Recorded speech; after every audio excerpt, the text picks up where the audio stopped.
Like a statement of non-belief to me is as binding as a statement of belief. Beautiful. And we're rolling. Hi, welcome back to Backsliders, the podcast. We're here today with our guest, Blake Chastain. Welcome. Hi, thanks for having me. Yeah. Of course. We appreciate you spending the time on this Zoom meeting. Yeah, this quarantine recording. Yep, we're all, that's where everybody hangs out now. Yeah, I know, man. This is going to be the new human connection for an indefinite amount of time. But how cool is it that we get to connect with people wherever they are? That's true. Yeah. Yeah.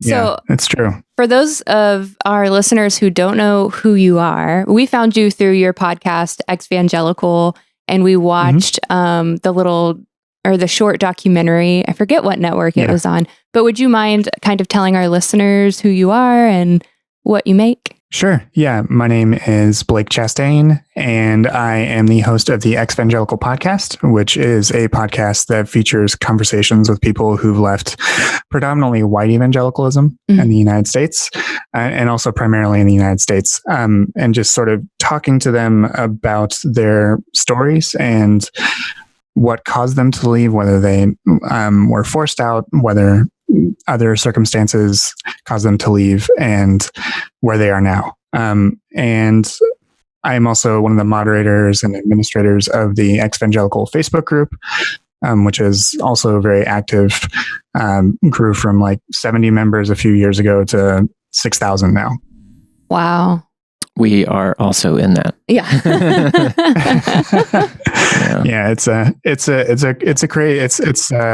wild how much activity there is in there. One of the moderators does some like Facebook management professionally, and like some groups have 10 times our size and equal amount of engagements. So people are very active in there. And talking about stuff. So. Yeah. It was kind of surprising for us to find that these groups are so active because, when you're just starting out on your journey of like beginning to talk about leaving organized Christianity, you feel like it's just you. And then lo and behold, there's thousands of very vocal people out there. Right. And personally, I thought the last place I would talk about it would be Facebook. Right. Because I viewed Facebook as a very open-facing kind of platform. I didn't realize there is this massive amount of people that are meeting privately in these groups, and being able to kind of be a little bit more open with people that are more receptive to what they're going through. Yeah. Right. For sure. Yeah. Yeah. It's been really interesting to, as you just said, that whenever you're thinking about leaving or whatever, that you do think that you're alone. And one of the great things over the last 4 years of doing the show is discovering that people are not alone, and that there's a lot of people that have gone before you and have a lot of shared experience that is really validating. Yeah. And it helps like lift that fear and shame of like being judged, and it lifts the veil of like separatism that you're kind of told exists, or you're taught exists in the church.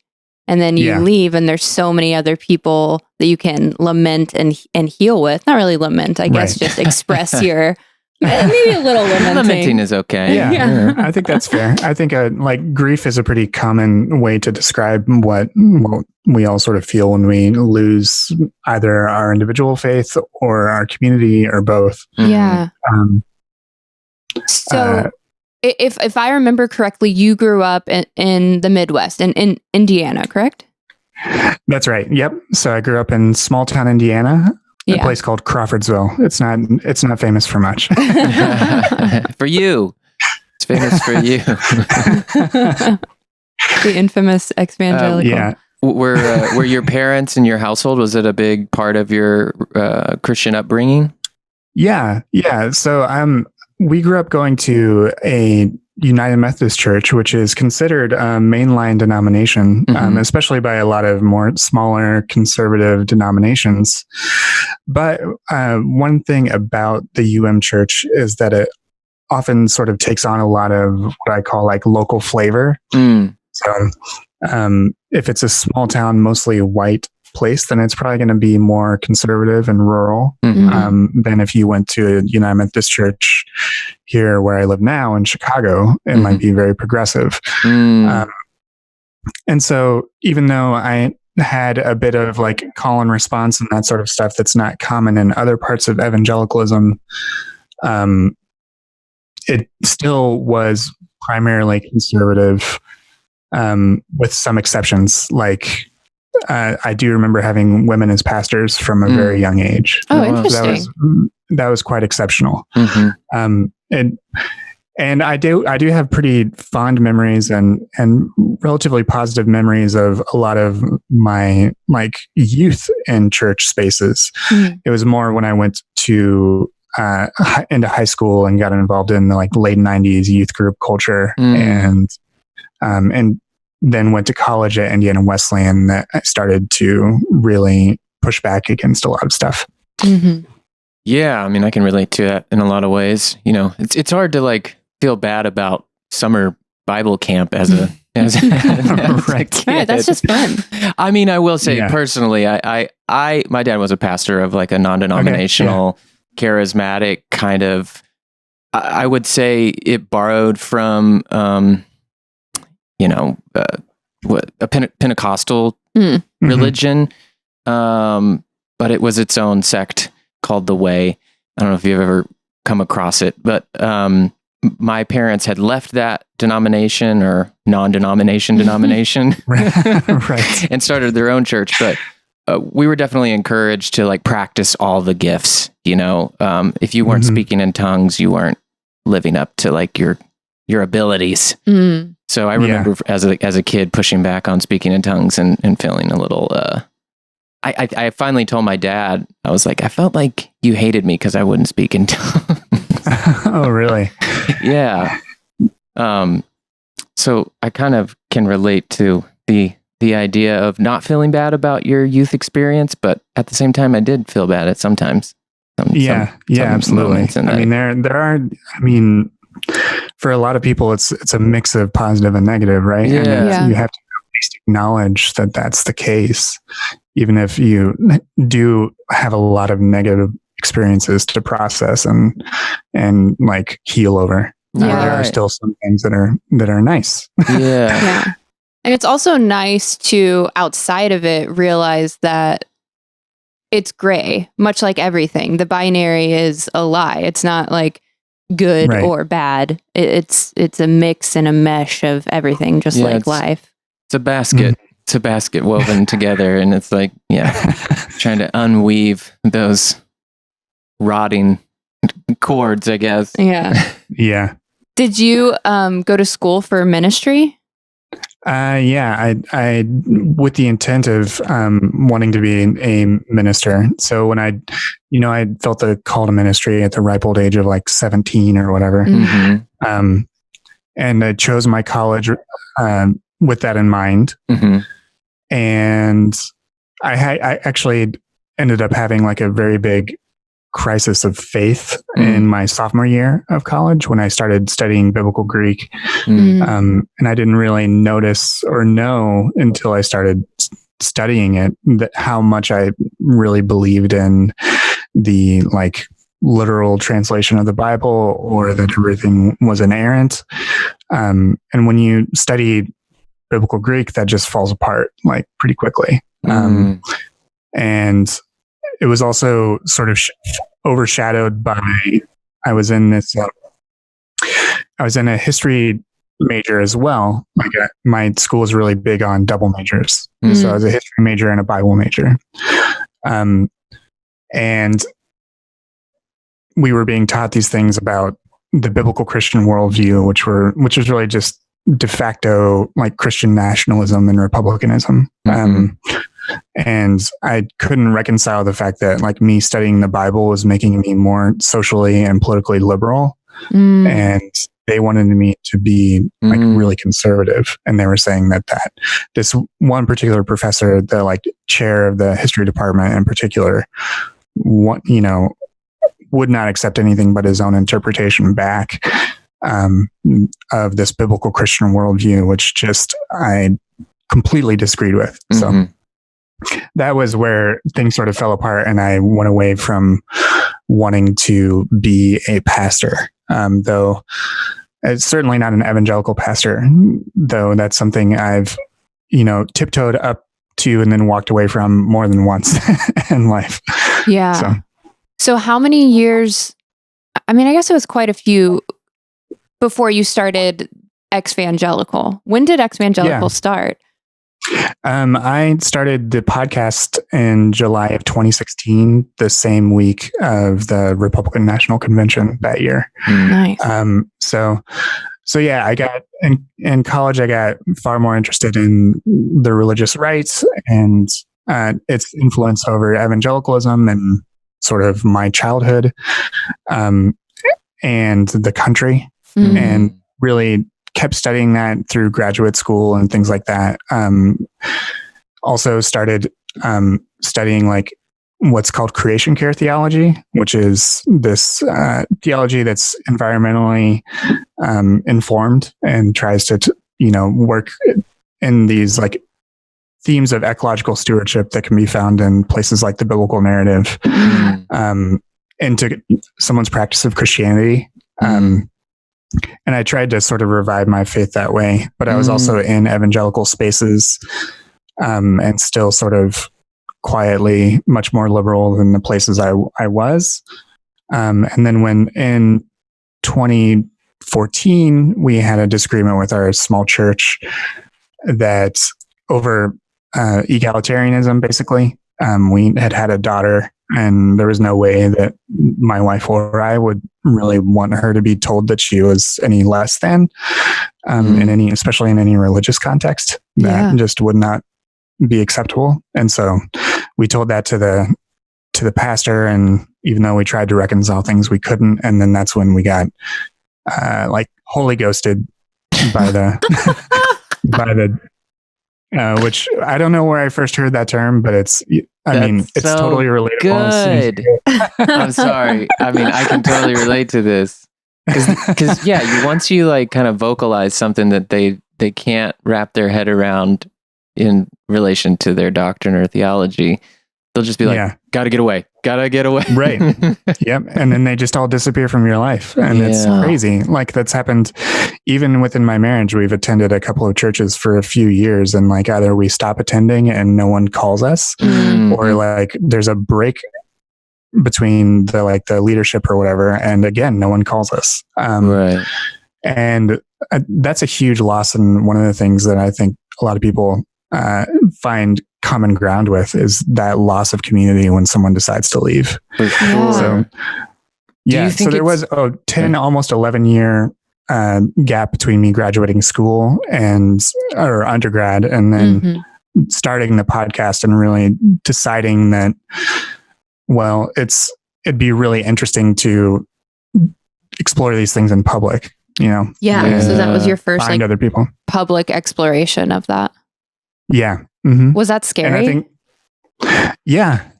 I mean, the main impetus behind it was really just seeing myself and people that I knew from college who had become more liberal or had moved away from evangelicalism in one way or another, whether they remained religious or not. That was fascinating to me, and just understanding why and having conversations. Podcasts and things like YouTube are great for that because, even in 2016, no one was going to read a 2,000 word blog entry about it, but letting someone tell their story with their own voice and their own nuance, then you can start to see the value of someone's individual story, as well as the different patterns that emerge when you gather all those stories together. The effect of purity culture, the effect of like white supremacy, the effect of misogyny, the effect of homophobia, all these things. When you gather all these stories together and listen to them in a group, there's more validity to it. And especially in a time when evangelicals are so politically and socially powerful, I think that's a really important counterpoint. Yeah. Because you can't just say it's, only one a few people are experiencing this kind of polarization or being hurt by the church. When you have a whole group of people, it's harder and harder to deny that there's issues. Yeah. So what about the two of you? I mean, have the two of you experienced this sort of stuff? We each have a little different backgrounds. So I was raised Catholic by my single mother. In my memory, we didn't go to mass that often, but I think maybe when I was younger we did. But when I was leading up to high school, it was kind of holiday only. And then I got invited to a mega church when I was 14, and it was Assemblies of God. And I really needed some community and stability and purpose. And they really, they were serving that up. They had a great worship band. So I kind of gave myself over to that community for 4 years, 5 days a week. And my leaving the church is complicated, as I'm sure you know, that it's not like a linear story. At first it was great, and then I felt like they were trying to influence what I wanted to do. I always knew that I wanted to be an artist and an actress and live in either New York or LA, and there was some pressure to, sometimes God changes your dreams, and maybe you should use that gift in the church and drama ministry. Right. Which really didn't seem appealing to me at all. So what you're saying is God wants me to quit? Wants me to settle? Or how are you deciding what dream is appropriate for me? And then, did you have to read the book, The Heart of the Artist? Yes, somebody gave me that book. I don't think I read it. I have not heard of this. There's a lot of books that I was given that I didn't read. Yeah, that was a book we read as a youth worship team. Back in the day. Yeah, got to get your hearts right. Which corralled you to not venture out beyond the Christian art? Yeah, pretty much. I mean, it was all about just, eventually working for Willow Creek. Oh, wow. Yeah, there's such a fear of secularism, what even that is. Yeah. Absolutely. So then I did 1 year of school at a Christian university, Evangel? I almost forgot it. Yeah, Evangel in Missouri. And then that kind of made me leave because it was so controlling, and I just couldn't take it anymore. I felt like I wasn't allowed to be myself or think for myself, and I really wanted to do that. I couldn't see the rest of my life being in that controlling of an environment. Mm-hmm. It's simple, to fall into that kind of environment when you're in it, because it's built into the doctrine. You're not supposed to be you. You're supposed to die to yourself. Yeah, die to yourself. Live through the lens of God's eyes. Yeah, it's so selfish to be you. Yeah, right. Selfishness, I think, is something that we've had to create a different relationship with, for sure. Yeah. The word still feels negative, but at the same time, I know that if I care for myself first, the more capable I'll be able to care for others. Yeah. Right. Which is a very confused thing in, I think, the communities we came from. Mm-hmm. Yeah, for sure. Because it's almost... I think so many people that come from these sorts of communities really struggle with self-validation, with even a healthy sense of self, creates a lot of codependent relationships. Totally. So much of that is what a lot of people that come from high demand religious groups have to deal with. Yeah, it's martyrdom, but so unnecessary. I will work myself ill for this community. Yeah. Yeah. Burnout is real for sure.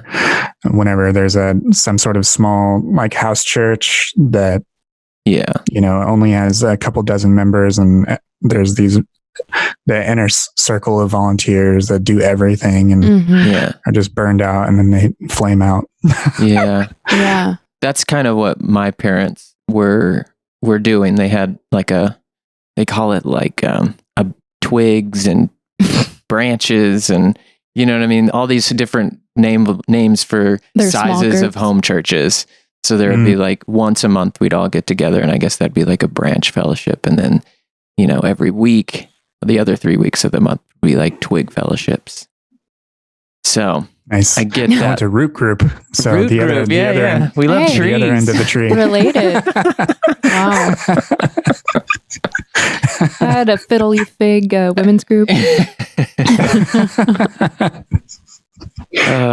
So when you were in college, in that experience where you internally were much more liberal and much more open to viewing the scripture in a way that wasn't as maybe fundamental. Did you find that you had any peers that you could talk to or relate to? Or was it just like, I can't share this with anybody in this environment? Yeah, there were people that I trusted. And, I think that at the time there were a lot of people that were in like the philosophy major instead of the, like Christian ministry major, like they were in my sort of peer group or sphere. And they were a bit more open to things than some of the other folks might be in other classes. But, I did try to do certain things. Like I did not fit into the dorm life of a Christian college. So like I applied to get an apartment and then applied to live off campus, like each subsequent year, just to try to give myself a little bit of space. But overall, it wasn't. I did have like a good group of friends that I trusted, and I was thankful for that. And I think that's why I was able to stay and not have to transfer to another school or anything like that. Because if I didn't have that, like that was my outlet back then. And I think a lot of people at Christian colleges have to develop those sorts of support networks and just, deal with whoever they can trust, because anyone can be in, like they want you to sort of be a narc, in a place where like anyone can be a narc, and that's just reality on a lot of Christian college campuses, is that someone could legit just tattle on you. Yeah. Like, and that just is mind boggling. Just because it turns everyone's like sort of natural tendencies or behaviors into deviancy.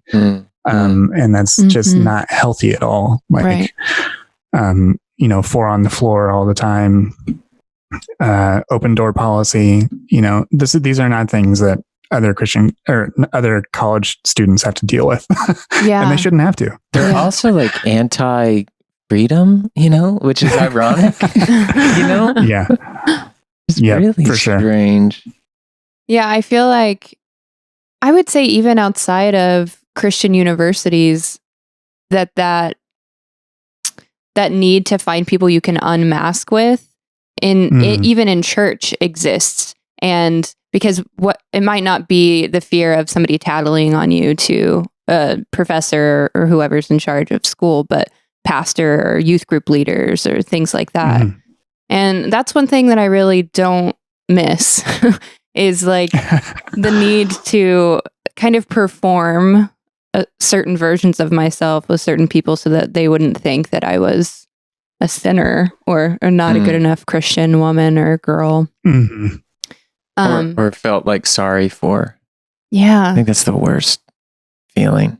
It's like, I don't want you to feel sorry for me, but you can't prevent that. You know what I mean? Yeah. Or the reverse, like I feel sorry for you, but like, actually, I don't know. Where do you find yourself with relationships with believers now in your life? I mean, it all depends on the sort of a person by person basis. I'm not someone that is like dogmatically anti-Christian or anything like that. Right. I would say that my primary concern is that your belief should not harm anyone else. I also don't think that a lot of people, and sorry, I'm talking a little clipped. I've got the echo back in my ears, but sorry. Oh no, it's fine. I don't think that most things are, there's very few universal truths, and most of them probably aren't religious. And so like people trying to prescribe a belief for someone else is not, I'm not a huge fan of that. And then, you know, I will defend someone's autonomy and someone's ability to say, you know, this is my choice and this is what I choose to believe. And I think that that's really valuable. Like I in the last few years, I have been attending an Episcopal church, and like the rector there is great. And that's just been part of my journey. But for some people, like they have trauma associated with religion that's so deep that they can't engage with it again. Yeah. And I think that's completely valid.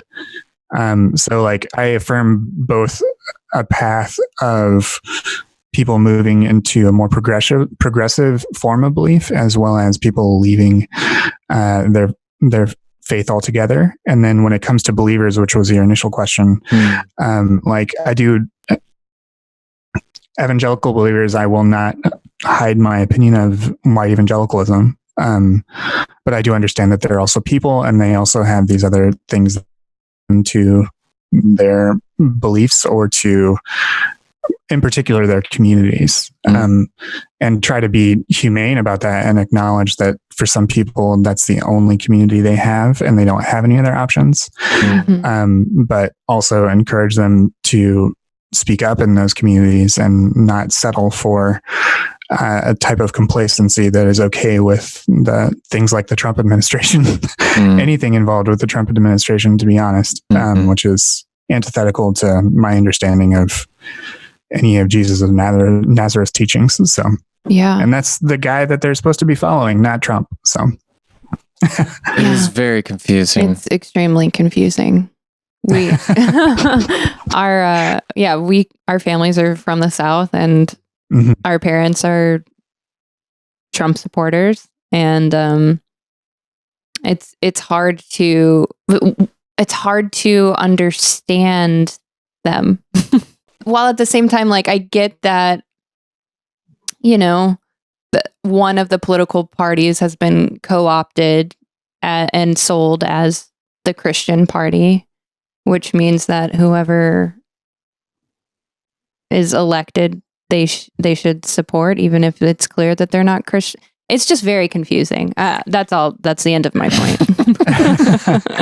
Yeah, and that's a subject of so many books, is why the religious right has been so powerful and effective, and that's sort of where I hope to turn my attention next, is to start interviewing scholars and journalists who've really covered that from that angle, and give them an opportunity to talk about why so many individuals and churches are totally supportive of this administration and the sorts of inhumane things they've done, and the completely ham-fisted and inadequate response to the pandemic that we're in right now. Yeah. How much of it do you think is really even a informed vote, as much as it's just like, this is my identity, this is who I've been for 40 years. I'm not stopping because this guy is not the best guy. Right. Well, I think that the worst of evangelicalism is mirrored in Trump. You know, like the really the shadow side of evangelicalism. You know, a lot of when people speak up in public, like and try and write, you know, in defense of evangelicalism type editorials in like the Washington Post or the Atlantic, you know, they emphasize all these wonderful things that evangelicalism in the 19th century did. You know, it's like, well, it's 2020. Time to update your list. So maybe not. Yeah, maybe don't rest on those laurels anymore. Yeah, let's hold ourselves accountable year by year. Yeah. Right. Yeah, and so like my uncle was good in the 80s, but right now maybe he's not. Right. Yeah. So to your point, I think identity speaks a lot to it. And like the white evangelicals have been taught to be reactionary and to think they're being persecuted and conditioned to think that there's all of this persecution out there and that the world is anti-Christian. And Trump speaks to that directly and to that anger and to that sense of self-righteousness and being vindictive. Like the vindictiveness is just off the charts. Yeah. Which is Jesus, he wasn't about that. Right. And yeah. I mean, he could have his petty moments, but for the most part, he told people to forgive a lot and gave away free healthcare and food. Yeah. So. Yeah, no, I feel like I've been hearing about, spiritual warfare my whole life. And there's definitely taking advantage of that thought to whatever you're being in conflict of. You can just say like, oh, well, this is the devil fighting God right here. You just got to go with the right side. Yeah. That's right. Yeah. Fear is so powerful. Totally. And I think that what I've kind of been noticing, Keely and I were talking about this the other day, where it's like, there is this sense that like dad, like this theoretical dad can do wrong, but don't tell dad he's doing wrong. And it kind of just plays out in so many areas, in so many ways. It's just you and I can't do things that are out of line, but dad can. And we can't call him on it. We can't hold dad accountable. Dad just, he's a man, and that's what men do. Yeah, that's a good point. You see what I mean? And so it's like they just always get this get out of jail free card. And it's like accountability is gossip. Accountability is gossip. This is what I've been hearing from my own mother. What are we going to do? Are we going to just call out all the CEOs and we're going to call out all the Hollywood producers? Like that's going to attack me or something. I'm like, yeah, that's what we're going to do. Right. Yeah. And like beyond just the sort of call out thing that has become its own sort of devolved into like cancel culture or whatever else that might be. Sure. But actually seeing consequences like that would be nice to see these people be held accountable for their decisions. But that's not something I don't think people our age have seen in our like adult lives, We don't even have the option or the opportunity for people to be held accountable and then that person to say, hey, I'm sorry. They just won't even say, hey, I'm sorry. They won't even acknowledge a fault because they've been so groomed that if you acknowledge fault, you're imperfect. And if you're imperfect, you're like done. You're done. Like there's such an obsession with like being flawless that we can't grow. We can't heal. It's just like hiding gangrene under the surface. Keep putting makeup on the gangrene. Don't acknowledge it's there. Yeah. It hurts.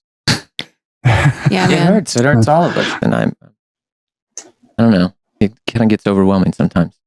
Yes, I think everything's a little overwhelming right now. I mean, what are we doing? What are we living through? And it's been interesting to see all of the different reactions and then to try to wonder how would I be dealing with this if I was still steeped in American Christianity, if I was I don't know, the reactions of like thinking that you can pray this away or it's still important for us to congregate and yeah, that's been wild, right? Yeah. I mean, seeing all these churches insist that they're need to, even though all the states are telling them not to, so that their most at-risk congregants won't die. Yeah. I mean, it's absolutely wild. But again, they've been primed to think of the state as their enemy. Right. So, if it's not some Republican quoting scripture,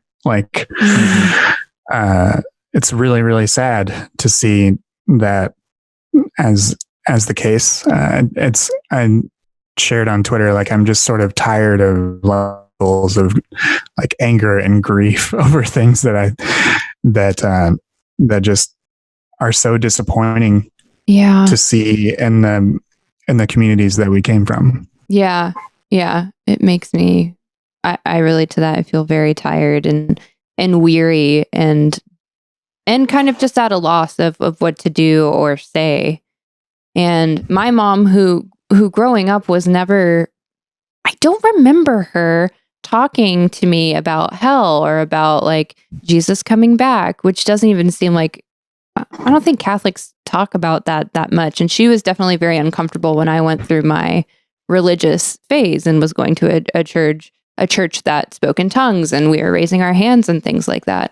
Mm-hmm. But now she's viewing everything, and I don't know if it's age or her thinking about her mortality or her boyfriend being more religious than she was when I was growing up. But she's viewing all of these things that are happening as signs of the return of Christ. Yeah.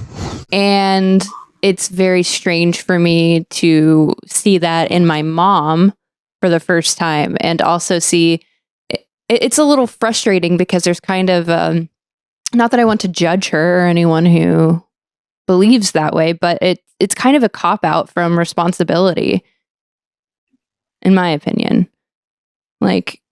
There are things that we can do to make this world and what's happening right now better, but it can easily be a cop-out to be oh, well, this is just, this world is not our home.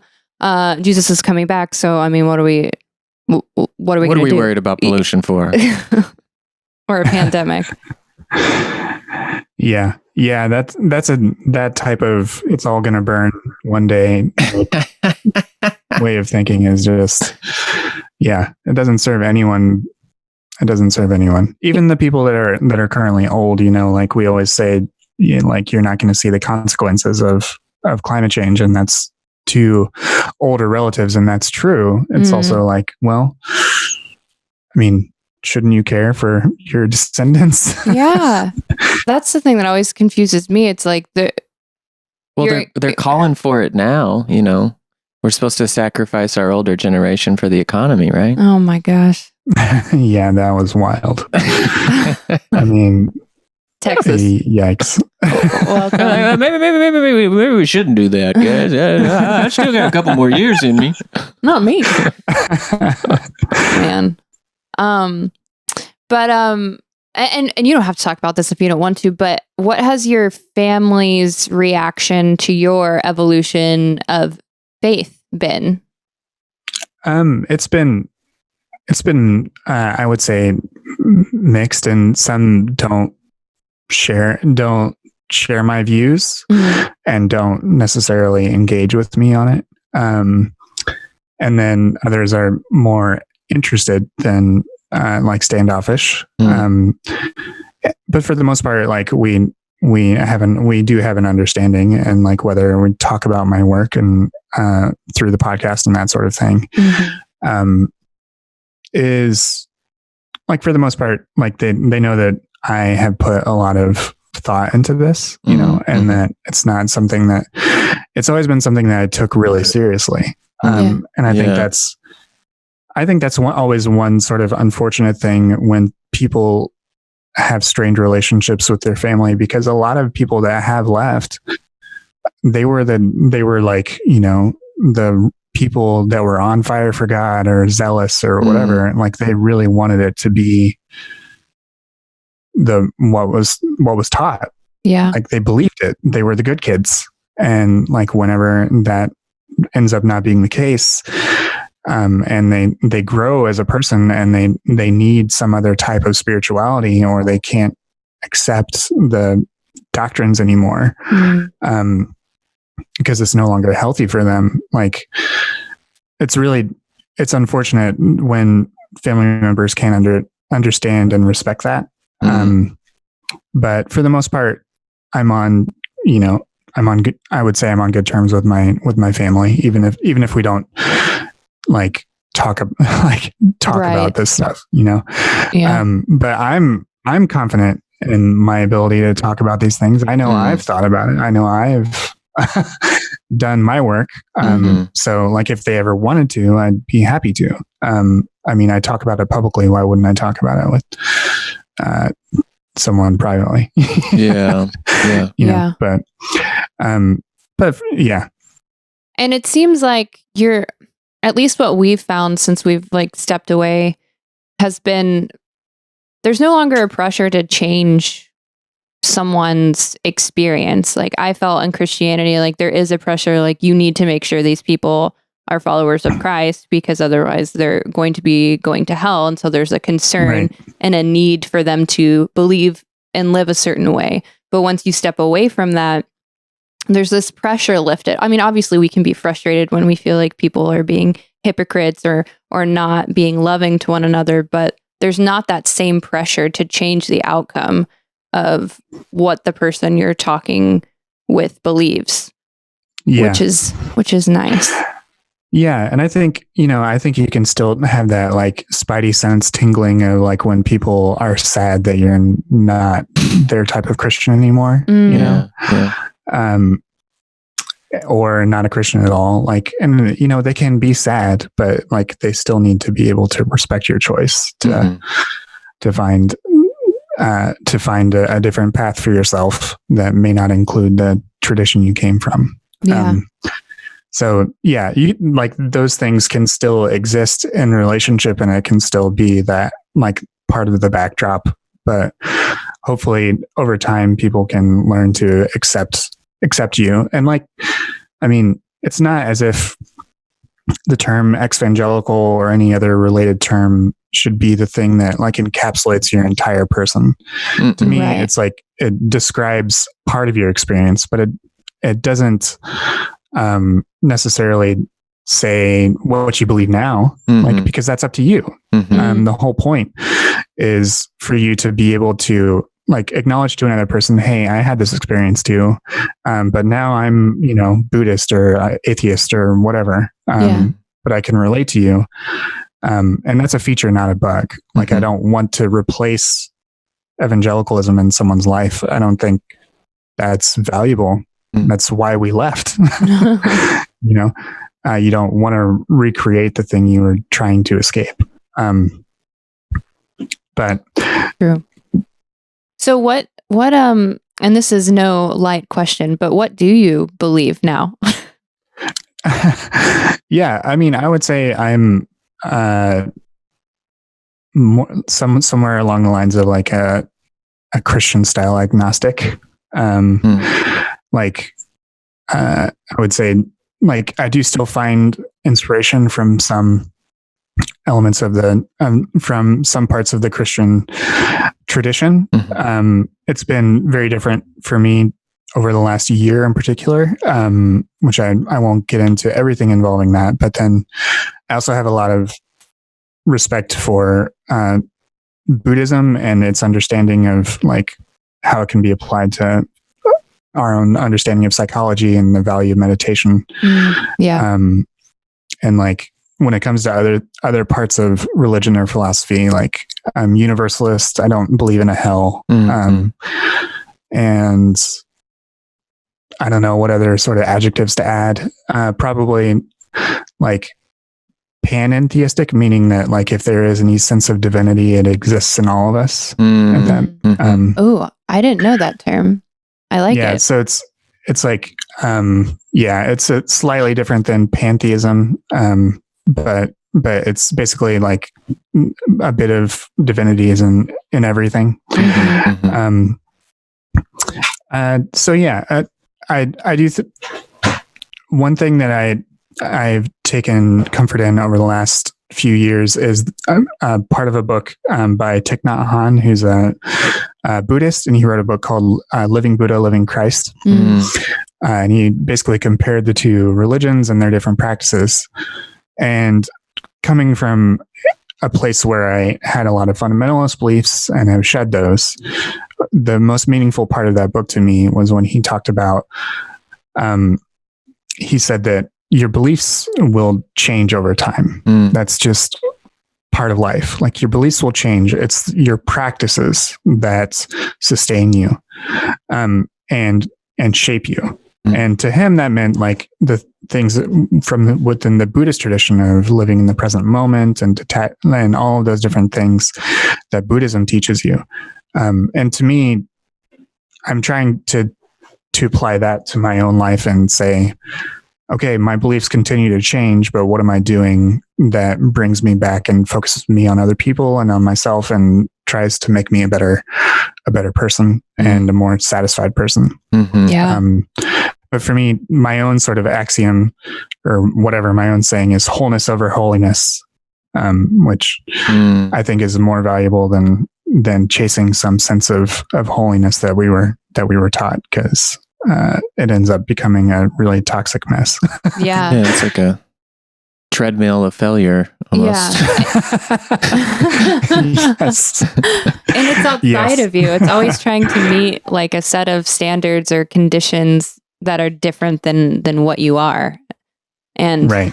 I can relate a lot to where you are now. And that was a really big journey, because after I left Christianity, I went through like an atheist phase where I was just like, if it's not that, then it's the opposite of that. And I don't want to believe in a God like that. And you're all wrong. You're all just wrong. And then through doing therapy and starting to explore yoga and even some like plant medicine ceremonies, I was able to become comfortable with a spirituality that didn't have a definition. Right. And definitely not a definition that I was given growing up. And a lot of it was, I felt like I kept receiving the message that it is all within, which is also something Jesus said, the kingdom of heaven is within. So it kind of, I've been able to, through my new experiences and taking things from other teachers and elements of Buddhism, like meditation, even though I don't really know that much about Buddhism as a whole. But coming back to that message that if there is a God, I don't know if I can define it, but I believe that divinity exists in all of us, and it exists in creativity and connection and nature, and that I'm not separate from it, and neither is anyone else. Yeah. And that it doesn't require a set of standards. Right. Which is so freeing. Yeah, that's great. And I agree too. Like, for me, the reason I often use the word agnostic, and even if I add other adjectives to it, it's just because I like a statement of non-belief to me is as binding as a statement of belief. And for me, it's not where I am right now. Yeah. Though I fully respect people who adhere to atheism. That's a valid perspective. Yeah. Yeah. If evidence is required, then yeah, sure. I think that we're all kind of comfortable with the mystery, and almost that is the faith in itself, is like not holding on to a concrete evidence one way or the other. Right. I do wonder, because I still ask these questions about Christianity in my own head, in regards to like Jesus and his existence, or the words that he said, or the translations that we read today. In your study, do you find that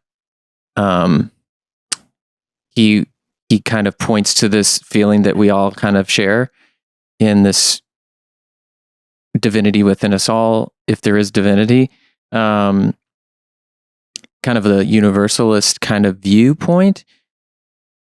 I guess what I'm trying to say is there are these texts that give Christians argument to say like there is no way to heaven except through the blood of Christ. Mm-hmm. So are there... Like, what does he think about that? Yeah, like, what do you think about that in the sense of like, did he exist and did he say this? Or was this kind of like implemented to make Christianity superior to all other religions? Yeah, I mean, some of that... Or was he a cult leader? What's that? Or was he just a human that, was tempted to be a cult leader but experienced God in this universalistic way? Right, yeah. I mean...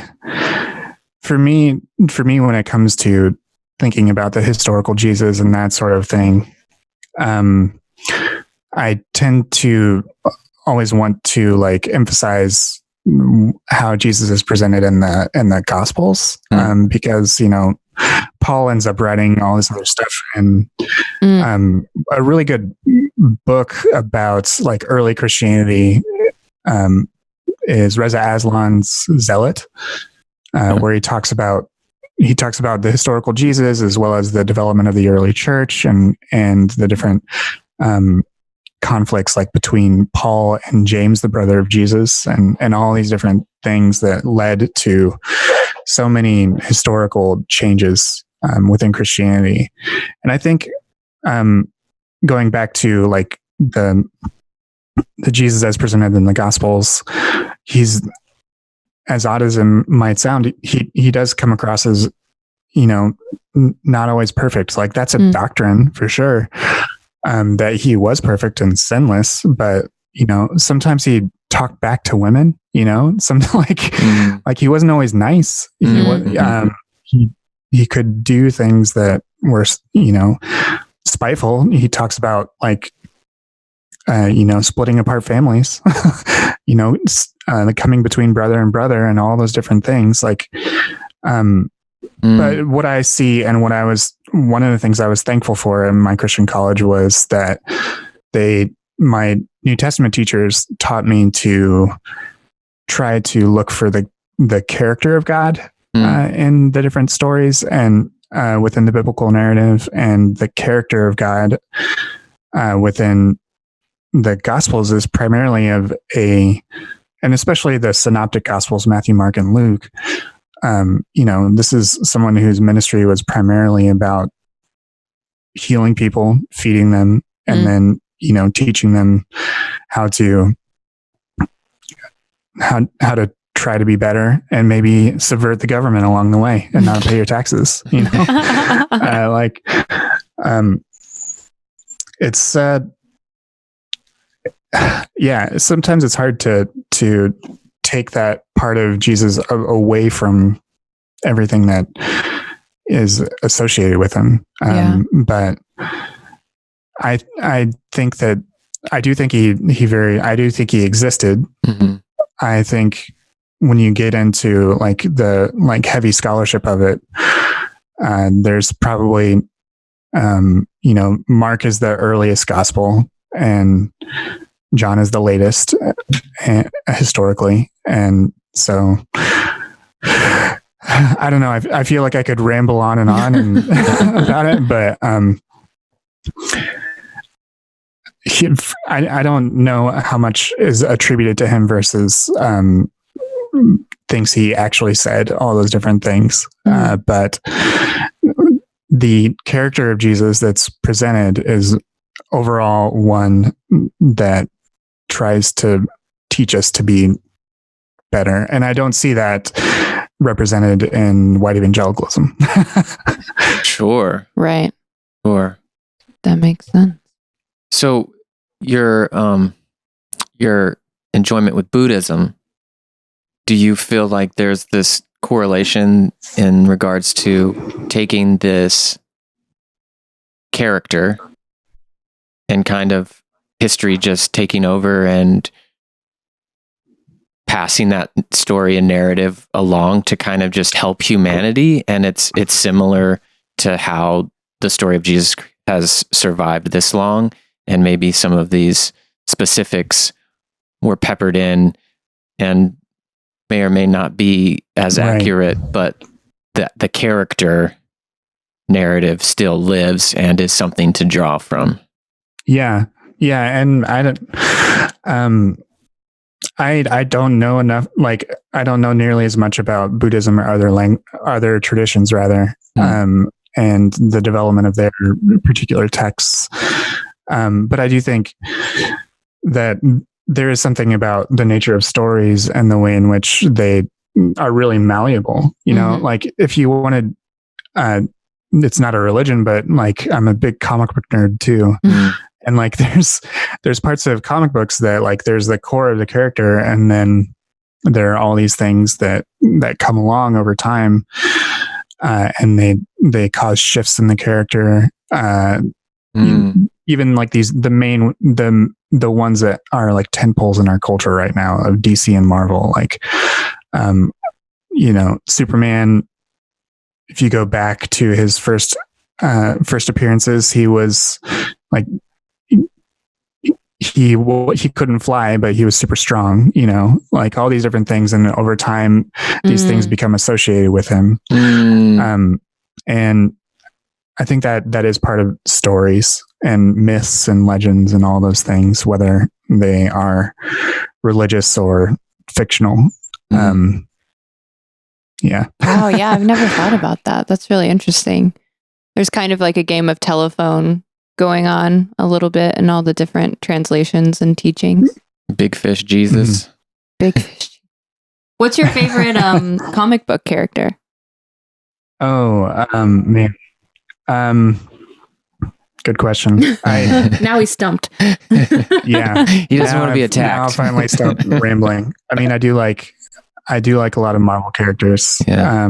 When I was growing up, Superman and Batman were my two big ones. And then like in high school and college, it was Spider-Man. And now like, there was actually a book just published called Second Coming, which was imagining if Jesus came back, and was roommates with like a Superman type character. And it was great. Yeah. Right up my alley. Yeah, that does sound fun. Yeah. Two worlds combining. That's right. Yeah. How would you say that your like evolution of belief has shaped the way that you parent, or has it? Oh, that's a great question. I mean, I think one of the things that's important is to like not pass on your own baggage, and try to let your child have their own experience, while also using the wisdom of your own life to spare them from certain experiences. So like I won't place my daughter in an environment where she would be considered less than a boy, but if she can be but if she could be, or if she wants to be in a space that that has a different type of teaching, then I will be open and receptive to that. And overall, the different things that have been associated with white evangelical Christianity here in America, like, rigid gender roles and all those different things. I'm not passing those things on to her. That's a conscious choice. Yeah. What's around you every day to some degree, you have to consciously be aware of it. Yeah. To correct that. Yeah, we don't have kids, but sometimes we talk about just even the subtle things that we would do differently to give our children space to, think for themselves and not feel like they have to be a certain way regardless of their gender. Yeah. And part of that comes down to like, talking about perspectives and being, sort of like a pluralistic understanding instead of a singular religious understanding is important. Yeah. I do have one last question that we kind of touched on earlier about like cancel culture, but it kind of is on that, but more on how do you see the way forward with I guess forgiveness and this trying to shed our own hypocrisy from what we were raised in and our judgmental tendencies, than to not swing to another side of hypocrisy and judgment, that kind of creates just an equal and opposite kind of cancel culture kind of environment. Sure. And so how do we create an environment and a space to allow for grace and forgiveness and mercy, I guess, moving forward, and what's next? Yeah, that's a big question. And sorry if you heard that hacking noise. That's actually my dog. Oh, just right kind of slightly. That's a really good question, and I think it's something that communities that are built around people that have things like religious trauma or other types of trauma have struggled with and have made mistakes and or have had blow-ups and that sort of thing, and that is something that I think we need to be conscious of. I think there's a couple of ways in which we can do that. Within the Facebook group, one of the things that was very important to me as we built out our moderation team was that it would not be made up of like white guys. Mm-hmm. So like white dudes, even though like they're the minority on the moderation team, and the moderation team helps to develop different norms and sets guidelines and enforces moderation choices within the group. And it was very important to me that we that we did that, and that was something we did as a group, and remains important. One thing that can be helpful, I think, is whenever someone moves from like a conservative place to a liberal place, like they do often become a different type of fundamentalist. And sometimes that's not conscious. And then it's also complicated by the fact that they may have some sort of trauma that they're also working through, and they may be reacting from their trauma. And that is something that someone personally needs to be aware of, whether they're responding from trauma, and also if someone does sort of lash out at you, understanding that they might not be in a place where they can, where they've been able to do healing or whatever it might be. I've sort of, again, going back to like Exvangelical and ex-Christian or whatever you might call yourself, like, and the sorts of communities that develop on Facebook, on Twitter, on Instagram, these sort of ad hoc communities. It's important to know that like you don't need to adhere to like everything that someone believes in. Like you should have there should likely be a shared sense of some principles, just like of acceptance of the things that we were taught not to accept, like queer people, for example. But that doesn't mean that you need to be exactly like everyone else. Like it should not be homogenous anymore.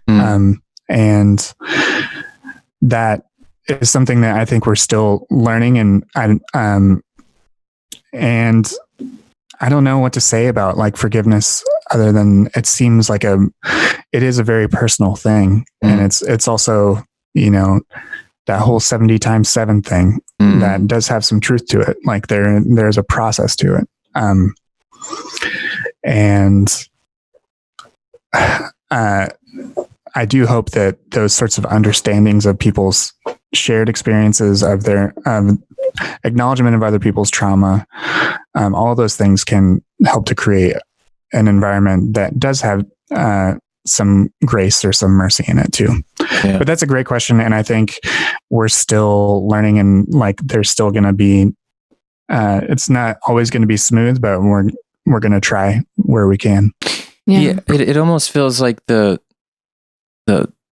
wrestling with forgiveness and mercy and grace, and how to not equal and opposite act out, is similar to our wrestling with the idea of God in itself, you know? Yeah. I think that the reason maybe in your experience, some of the most staunch Christians, the most studied Christians that you knew may have had the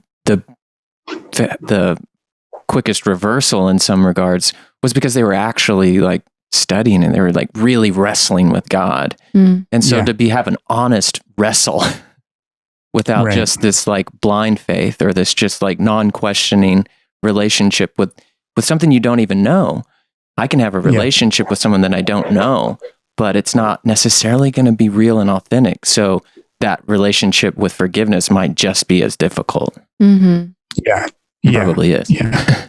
No, but I appreciate, I just appreciate the community that you've created and the awareness on this vastly growing community of people who identified with organized Christianity in their youth and have transitioned out of it, and the complexities of that, especially involving religious or spiritual or even sexual trauma.